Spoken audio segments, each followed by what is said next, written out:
It's the Sean Widmer Podcast. It's a journal by someone that just really doesn't like to write. We gotta get a podcast recorded at a decent hour today. So that's the new theme song for the podcast. So what do you think? Is that a good one, or should I try something new?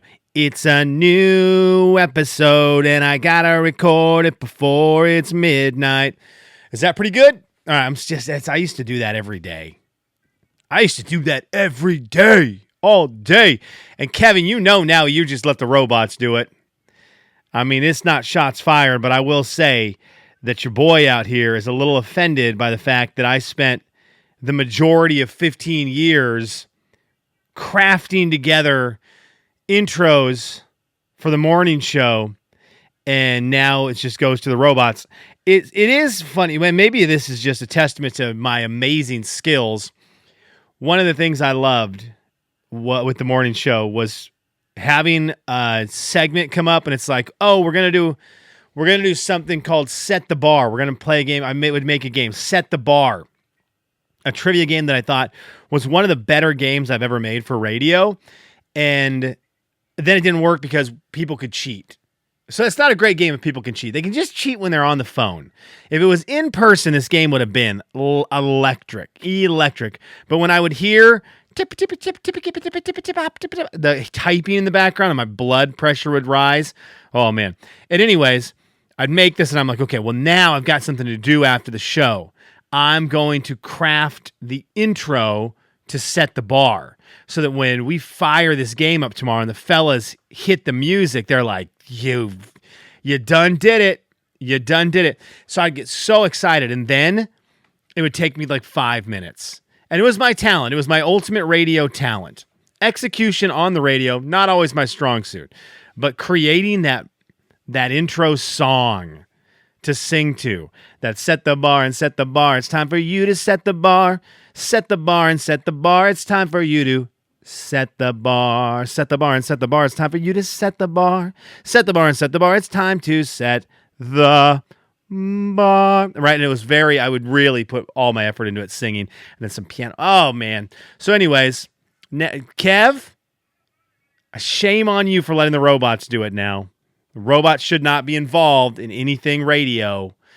Don't take the jobs from the people. Okay. So that was personal, but that's how we start the podcast off today. I have a question. I guess maybe more of a comment. It came from a question, and I loved it very much, about being a parent, and then it had to do with video games. So we're going to get to that question here in a second. But before that, last night was the new episode of Hard Knocks. Now, I'm into two things right now that come out on Tuesdays, and one of them I discovered yesterday, and the other one I discovered when I was a child, and that thing is the Seattle Seahawks. So we'll get to the other thing here in a second. But the Seattle Seahawks are on Hard Knocks, and last night was just a dirty pool episode of Hard Knocks. It was nasty. I didn't need that. I mean, it was really good, but So when you watch Hard Knocks, it used to be a long time ago, you would watch Hard Knocks and get news, get like secret insight about your team from Hard Knocks.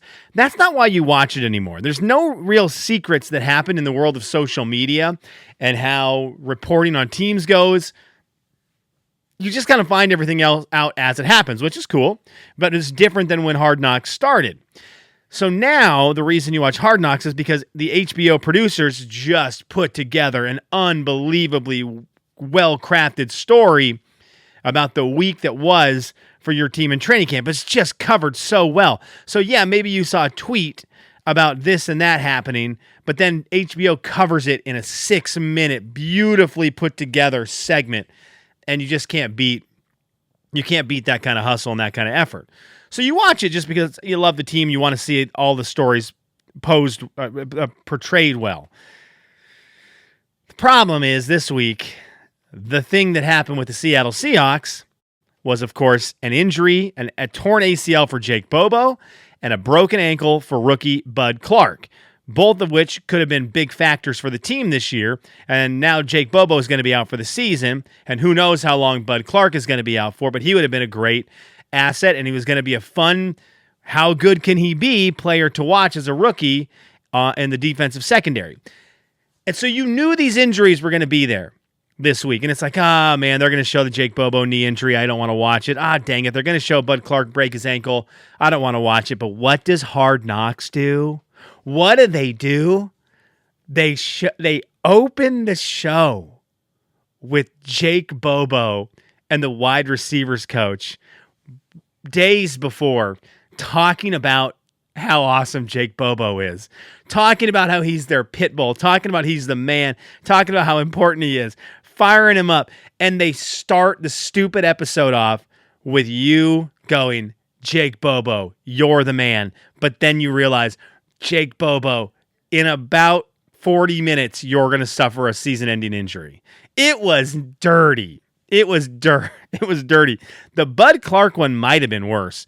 Bud Clark, they show him at practice like they almost like they had planned to do an entire feature episode on Bud Clark. That's how much they had on him.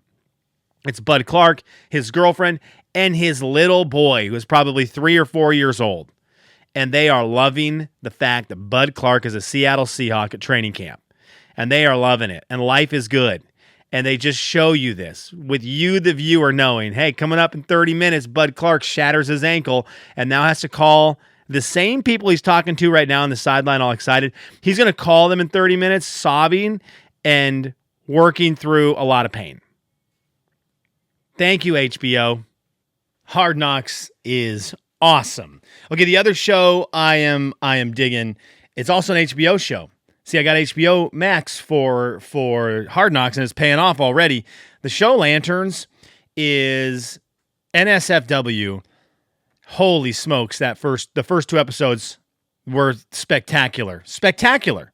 It is like a superhero TV show hidden behind the familiarity of True Detective Season 1. It's crazy. And I don't know who all made it, and I don't know who all's involved.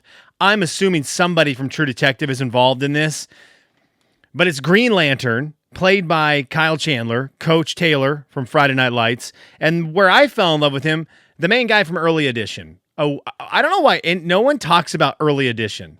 Early Edition was one of my favorite TV shows from when I was a child. Let me see here. I need to see the run of that. So Early Edition ran from 1996 to 2000, and it is one of my favorite TV shows ever. Now, I have not gone back and watched it, and you got to remember I grew up in Venezuela. We did not really have TV, so if you had any access to anything, it was like a huge win. So Early Edition featuring Kyle Chandler, 4 seasons of this. The man would get the next day's newspaper, and then he would try to fix whatever was coming up and whatever problem. I thought it absolutely ruled. It also had Fisher Stevens in it. Fisher Stevens, I'm trying to remember what he goes on to be really big in. There's a movie or something that Fisher Stevens is in that I don't remember. What is he known for? Let's see here. I've now just turned this into me Googling, which is great. It's great to listen to. And I can't find it. But there's a movie with him I love that's not the TV show Early Edition. Anyways, I say all that to say Kyle Chandler is the Green Lantern. And it's a raw, gritty, unprofessional, like low-life version of Green Lantern, which maybe that's what that character was in the comic books.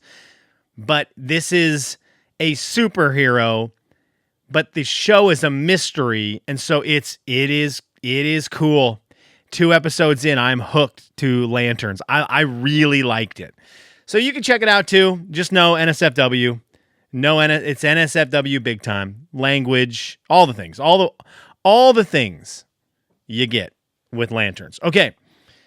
I want to stop with this. I want to end the podcast with this. I saw a question today. This is direct stealing from another podcast, which I have no idea what this podcast is. It was, let me see if I might be able to find it here. The Picky Boys. I'd never seen them. They just showed up on my Instagram. The Picky Boys. They had a question about parenting, sort of.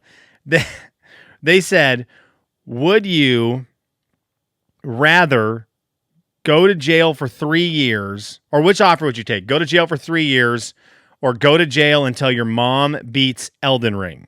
That's a funny question. I want to say my mom is not youthful. This is terrible, but I might 3 years in jail is a long time. Could my mom beat Elden Ring in 3 years? I mean, I don't know if I could beat Elden Ring in 3 years. I think I could if it was for my kids. If my kids, it's like your kids, you don't get your kids back until you beat Elden Ring. I'm beating Elden Ring in a couple weeks. I'm probably beating it in 2 or 3 weeks. So that's happening. Because that's all I'm gonna do. For my mom to do that, though, I don't question her hustle. I don't question her love for me and how much she would want to beat Elden Ring. But this would start. The starting point on this, one of the hardest video games. The starting point is teaching my mother how to play video games, and we're talking. I mean, just as simple as it's going to take her a couple days to figure out how to maneuver with the dual joysticks. Because we're going to play console. I'm not going to let her... I'm going to take the jail time if she chooses to play it on PC. I'm taking the jail time. Get out of here. Play it on a console, Mom, like a regular gamer. And that's where we're going to... That's the thing. So she's got to learn the dual sticks just to start. But the more I think about it, if my mom's dedicated to doing this, it might be a year. So maybe I do take my mom beating Elden Ring. But what if she never beats it? Then you're in. At least... I can't guarantee my mom is ever going to beat Elden Ring. I can guarantee the end of 3 years. Okay, but that's a fun question. I thought that was a fun question, but it led to my thought process of there are some things I'm very excited about with my kids. I don't know if this is good parenting or bad parenting to be excited for these kind of things because you know what? Screw off. That's inappropriate. That was, man, what am I, on the cast of Lanterns? Screw off. It's totally fine. If you're not fine with it, well, then you're just probably not as great and awesome of a parent as those of us who are fine with it. I'm excited for this great moment in parenting where you get to just do awesome things with your kids that you're also excited about. My kids are little, 6, 4, and 2. So some of the things I know in my head I'm excited for, I watch Hard Knocks. I'm very excited the first time my kids are older. I think of Huck, right? I think of Huck because he's got, maybe he's going to be like me and it'll be that little boy who loves his sports. And there's going to be a day where he looks at me and goes, Dad, can we go to a Seahawks game? And I will sob and we will make it happen and we'll figure out how to get to a game somewhere and we'll go to our first Seahawks game together. And that's going to be a really big time, awesome moment for me. On a smaller level, like when my kids want to go up to a Cincinnati Reds game, because that's close, just over, an hour and a half away. When they want to go to a Reds game, I'm going to be very excited about that. Not me dragging them to the game, but them asking to go to the Reds game. That's going to be a very awesome deal for me. I've got a lot of board games that I love. My son, if there's like a complex board game that's out that maybe I don't even know about, but we're talking like a Terraforming Mars, we're talking like even Settlers of Catan, maybe a little more intricate than that, but that level of game. When one of my kids is like, Dad, there's this new game out, would you like to play it? Oh my gosh, my heart. But one of the big ones is when one of the kids goes all in on being interested in video games, and it's probably going to be when they're younger, because when they're older, they're just going to want to play through the game. But if there's that moment where we get into a video game together that has a story to it, and we work through that video game and roll credits on a video game that has a story to it, your boy's going to be a puddle. A puddle. It's like weirdly one of the things I'm most looking forward to. I think there's a lot of things people look forward to that are more of a, when we climb Mount Kilimanjaro, right? You love that. I'm excited to go have one of the things I'm most excited about in my life of all time is to shoot baskets with my kids. When my kids can get out there and launch that thing up to the 10-footer and we go to the park and we just shoot hoops. That's going to be we go to McDonald's and get Happy Meals after, levels of excitement. We might even do Red Robin after that one, levels of excitement. But the video game one, that one holds like this special place in my heart of, you get home from school. I tell Mom, like, you're going to have to give us an hour tonight. I know we don't necessarily want him coming home and getting right into like a TV time mode, but we're in the middle of Final Fantasy 29 and look, in an hour and 20 minutes, we can bust out some stuff. So I'm going to need to borrow the kid for an hour, 20 minutes. Cause we got a big boss fight against Sephiroth Jr. coming up. Junior, probably the third by then. Sephiroth the third. And we're gonna have to take matters into our own hands tonight, Mom. So we'll see you. We'll probably, if there's some bagel bites, tonight might be a good night to skip dinner, and maybe you just send Woods and I down some bagel bites and some Mountain Dew. And if you can just send that down, and the other kids, you guys can be like normal adults, functioning humans, eating your food pyramid. That's fine. But Woods and I are going to need some bagel bites, maybe some Doritos, and some Mountain Dews sent down to the basement. Thank you. God bless. We've got to go get into some turn-based action. Okay, that's what we got today. What I don't know. Are there things, parents, are there these moments that you were excited about that when it happened, they lived up to the hype? Were there some of those? Let me know. And if you're not a parent, are there things you are excited about? Watching the Mariners lose. The first time I get to sit on the couch and watch the Mariners lose by 50. They won again, by the way. They're the best team in baseball. And it's always been that way. Go support them.